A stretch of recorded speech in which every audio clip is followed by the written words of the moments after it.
Well, what is up, everybody? Keith, aka Gator Guy 231. It is Friday, December 25th, which makes it Christmas Day. So, Merry Christmas to all of you. I hope that you guys guys and gals, are about to have an amazing day with your family. Maybe mix in a little bit of NBA DFS fun. I would assume so. That's why you are here. So, thank you for finding us. Quick note, bottom right of the screen, if you enjoy this content and so much of the other stuff we have out, including even some NFL already up for this weekend's short slates from Hold the Door. Bottom right of the screen, subscribe button. We would really appreciate it. Also, like, comment, all that good stuff to show us some support. Let's jump into this slate. I am not going to keep you long. I am going to try to rush through this slate, get you guys some top plays, get you on hopefully good construction so you can make some money while enjoying your Christmas. All right, let's jump into it. So we got 5 games on the Christmas slate, all spread out across the day. One reminder I just want to make you on roster construction. Those bottom 3 spots, the guard, forward, utility, you need to look at your lineup. And if you have players that are in the later games, they need to be there because this will give you the ability to late swap and switch your lineups around and give you the most flexibility. If you have a point guard from the first game, which you may, point guard or shooting guard, you may have 2. They need to be up here in the point guard and shooting guard spots, not in that guard spot. I promise you, I'm not going to go too long into it. Gives you flexibility. Will let you have more players in your player pool later on if you need to. That is a big tip that you need to keep doing throughout your NBA DFS, career, time playing, all that stuff. That will save you a ton of money. All right, let's jump into it. Going to just go by guard, forward, and center is how we're going to separate this preview out. So top of the guard pool is Luka Doncic. You don't need me to tell you that Luka's a great play. I think it'll actually be interesting. I think maybe people will steer away from him in a matchup with the Lakers. Look, the one thing I think that this game may bring us is, some promise of competition, especially the Lakers losing the first game. I don't think Dallas is a team that's going to be blown out with Luka. The only thing that gives me some hesitation on, as I'm saying that we don't have a blowout, is just that the Lakers' size can probably very much hurt Dallas' interior without Porzingis. But Luka 10-7 is definitely one of the top plays on the slate, one of the highest ceilings. And compared to Giannis, has, in my opinion, a little less blowout risk. That just means that Dallas is going to lose by 40, and Giannis and Golden State are going to be triple overtime. All right, Steph not in play for me on this slate just because Golden State looks so bad versus Brooklyn. So GPP only. LeBron, I'll talk about it small forward. Kyrie in the revenge game at Boston, I think will be really interesting. That game in general is very interesting.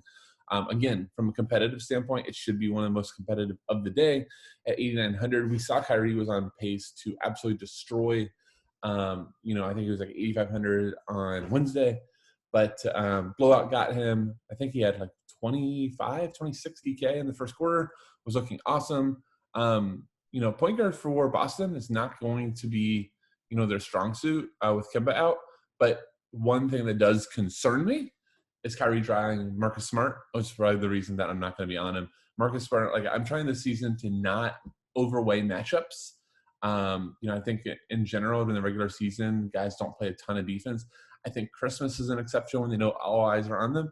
And I think Marcus Smart, I could just imagine he and Kyrie maybe not being the best of friends. I have no idea of that other than Marcus Smart is super intense and Kyrie is the exact opposite.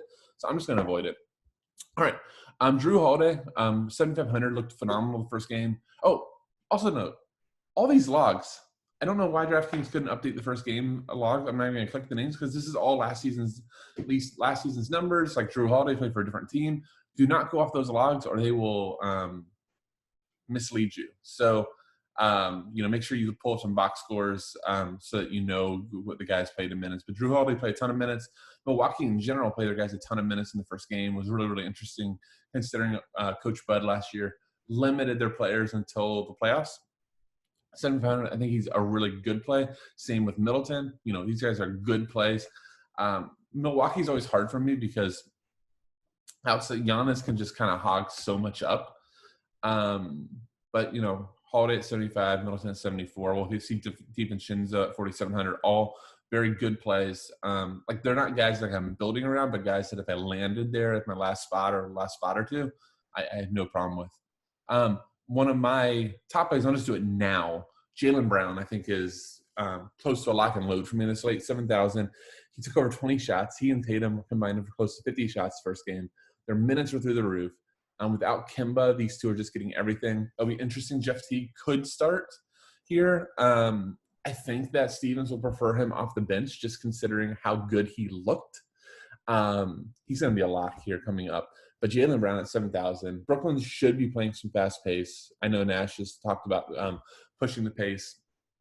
So I just love the price, love the player. I think that Jaylen Brown very much could be an all-star consideration this year. He's just on that ascent, and 7,000 is too cheap. So I'm just going to go over here to my shooting guard spot. Actually, I want to do this at small forward. So I probably should have talked to him next, but I'm going to plug Jaylen Brown in here for you guys. I'm going to give you guys a few Christmas gifts of, my guys that I'm going to build around. We'll see how many I give you. I haven't decided. Going down, Lonzo's fine. Dennis Schroeder, I think, is really interesting. He's not going to be a core play for me, but he looked almost had a triple-double first game. I have a feeling that Vogel may be limiting LeBron and Davis. And he looked more of those quotes, but I think he said it along the lines of he plans to open it up a little bit, but I think that he's taking these guys slowly but surely. I think Schroeder at 6,300 is really, really interesting. If he's going to play like 30 to 34 minutes with those guys and get good usage, he's definitely in play. I think the guy that's going to be really, really chalky, and for good reason, is Eric Bledsoe. So the first game, he played over 30 minutes. I think he was third on the team in shots. Just 5,600. Like, if we get back to Eric Bledsoe of old, and he's opened up a little bit, and New Orleans is going to be really fast. So it says for Bledsoe well, but Bledsoe, like, when he's right, it's like a $7,000 player. So to get him for 5,600, I think is a steal here. I think he's going to be really popular, and I think for good reason. It's definitely going to be one of the guys I'm building around. So I'm going to plug him at 5,600. Right by him is actually one of my favorite plays as well. Tyler Hero, got to be my hero, baby. But Tyler Hero, phenomenal player, led the Heat in shots game one. Jimmy Butler loves him. So Point Jimmy is going to be a thing this year, it looks like. And if Point Jimmy loves the guy, that means he's going to give him looks. Tyler Hero can absolutely light it up. Was the steal of the draft last year. I just really, really like him. I think he's, just really set up here, especially versus New Orleans, who does not have great wing defenders. Like Eric Bledsoe, at a time when he was a rookie, like his first 2 seasons, he can be a dog and can defend. He's one of those guys I'm not nearly as concerned about matchup-wise. I'm not going to not play a guy because he might be on him. It could vary in the BZB DiVincenzo, who, I don't know enough about Dante DiVincenzo's defense, but considering I don't know anything about it, probably means it's not great. So yeah, I really like Tyler Hero. Not going to put him in there yet. He's like on the fringe of somebody I'm going to potentially be building around. I'm going to keep going down. I'm not going to try to go over every player. There's a lot of guys in here that I have interest in, but just not like locks. DiVincenzo, just mentioned, but the guy down here that I think we need a lock and load, maybe I'll put Bledsoe here at shooting guard, is Jeff Teague. Looked phenomenal. So we thought, I think a lot of us thought that he was going to start game one. And he came off the bench. Some of us kind of like, oh, what happened? Do I need to get off of him? No, he was phenomenal. If anything, he's even better being off the bench. So I'm hoping he's off the bench because we're still going to get 25 to 28 minutes. We're going to get even better usage when he's staggered and doesn't have to share the ball between Brown and Tatum. Phenomenal matchup versus Brooklyn. We know Kyrie don't play any defense. So love the price in Jeff Teague. I thought they could have just jacked him up to like 5,000. You still have to be having a conversation. At 4,200, he is a lock and load. Down here, let's see if there's anything else. There was nothing else like I just necessarily love that we need to go into. All right, Ford, Giannis, obviously top play. Biggest concern, and personally, like it's in the most tilting thing the first 2 slates. Getting killed by bullets both time. Stacked Brooklyn versus Golden State. Did not think twice about it. I'm an idiot. Golden State obviously, was – I think until we see like Draymond back and how this looks, like Golden State's like blowout risk is real. So that's, a concern. Giannis, and then game 2, stack the hell out of Atlanta, Chicago. Yeah, great start. But Giannis obviously top play of the slate. If the games stay close, biggest concern, will it blow out? I still think that Giannis, in 3.5 quarters has a really good chance to hit value on this number. It's just like, does he give you the 70-point ceiling with a ball? And he does not. James and Davis, both very, very good plays. I think a sneaky way to attack the slate that I don't think many people are going to do is like playing Doncic and running it back with Davis or James. Just don't think a lot of people are going to like be too intrigued. Also, just, worth noting, these later games, people are going to have less ownership on because they're not going to want to wait all game. So these first few games, especially New Orleans, Miami, and Brooklyn and Boston, I think are going to have a majority of ownership. Kawhi Leonard was phenomenal game one. Kevin Durant and Jason Tatum is who I really want to talk about. Actually, like this next four. Durant was also off to a phenomenal start before the blowout. Really did look like vintage Kevin Durant. 9,400, I think, is a really good play. Boston does not have great wing defenders. Look, nobody has a wing defender to that because I can guard a correct Kevin Durant. So love his play there. Jason Tatum, I think he took like 26 shots. Jason Tatum is a superstar at this point, and it might make the ascent to being like a top 10 player in the league. So, yeah, you look at these salary caps, 9,300 for Jason Tatum. Like, we got to get like Jason Tatum just being a good player out of our head. Jason Tatum is a superstar. So, I think we need to start treating him as such, especially if he's going to get this many shots. Like, if we had a superstar taking 26 shots, we wouldn't think about it. So I'm trying to think about it. I think Jason Tatum's a really good play. I very well might have one of these next four. Ingram and Zion, both phenomenal plays too. I think I'm more on Zion than Ingram. Zion last game was this close to a massive game. He missed most of his second shift in the second quarter due to getting 3 fouls. Did not come back in. I know because I had him everywhere. And then the second half, got to a double-double. I think he only played like 26, 27 minutes. He should have played about 33. So 8,100 for Zion. I think Zion might be like a $9,500 player right at the end of the year. And then Ingram led the team in shots, I believe. Don't hold me to it. But I like both one of them. The concern on Ingram maybe would be, a guy like Jimmy Butler. Like I talked about Marcus Smart being one guy that I kind of want to avoid. Jimmy Butler and like Kawhi Leonard are probably like the only other two defenders that I can think of offhand. Maybe like Royce O'Neal is like a dog. Like Pat Beverly. Like there's only a few guys that I'm just like really scared about and I don't like to go against. So I might be off of Ingram just for that reason of just getting annoyed by Jimmy Butler. Let's scroll down. There's a forward that I'm going to give you guys here. It will be your fourth core play, so don't worry. I'm not going to skip through the whole thing. Will Barton, I wish it was 5,300. I think he's a really good GPP play off the bench. Will the Thrill Barton off the bench is one of my favorite plays in DFS, just not 6,300. Just really annoyed by that price. Michael Porter Jr., by the way, phenomenal for game one. It's going to be phenomenal all season. Does he get Kawhi, though? Yeah. And Porter Jr.'s game's at the point where I don't know if he's refined enough to even, like, if Kawhi is playing, like, 65% on defense, it still might be overwhelming. So I probably won't be on Porter Jr. Although on FanDuel, I'll just say he's like small forward, like 5,200. FanDuel has some really egregious misprices. Draftkings pricing is pretty fair. Joe Harris, 5,300. I really like this game. I've talked about that. He was great game one. My problem with Joe Harris in here is I worry about ceiling at 5,300. I think it was 4,700 slate one and a much better matchup.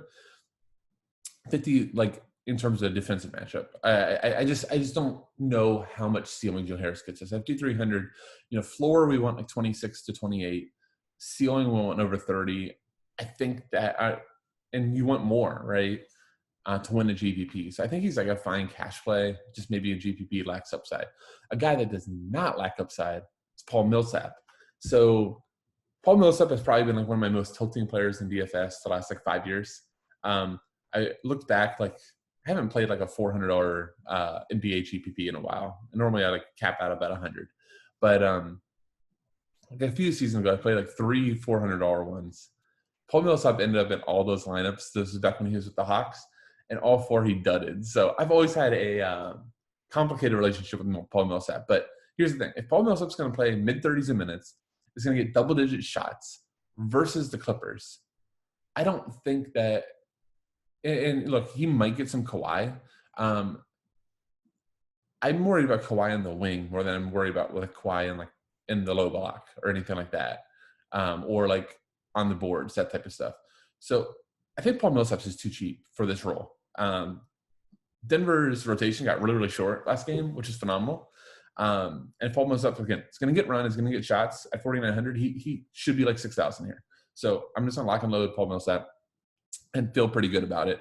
I think, if nothing else, he gives us a really solid floor around 5X, and he very easily could put up 40 points. So, again, Joe Harris, I worry about like how much higher than 30 he can go. Paul Millsap 100% could get a double-double bonus and hit, 35, 40 points on that salary. So I love it. Let's see if anything else down here.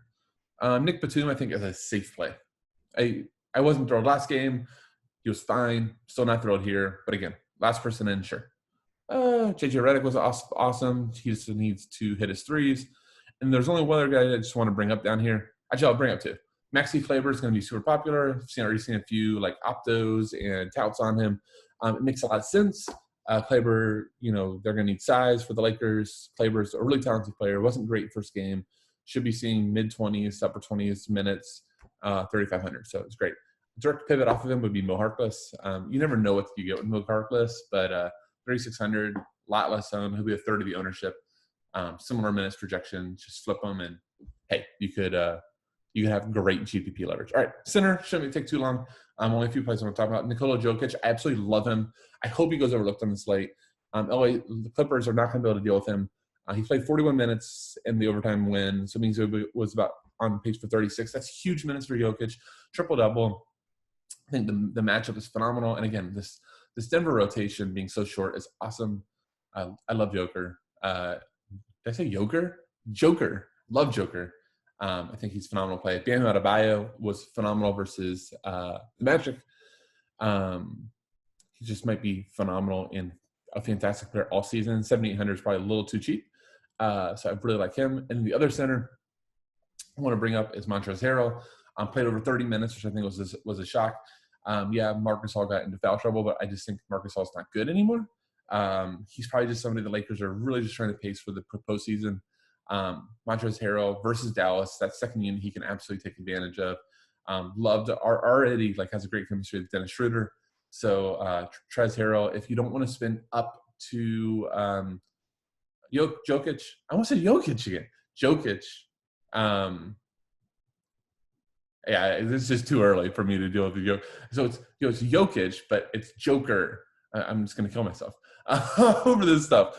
But if you don't have the money to get to him and you're still falling short of Bam, I think those are the top two cash plays. But Trez Harrell, 56,000, I just absolutely love. I think it's a phenomenal play.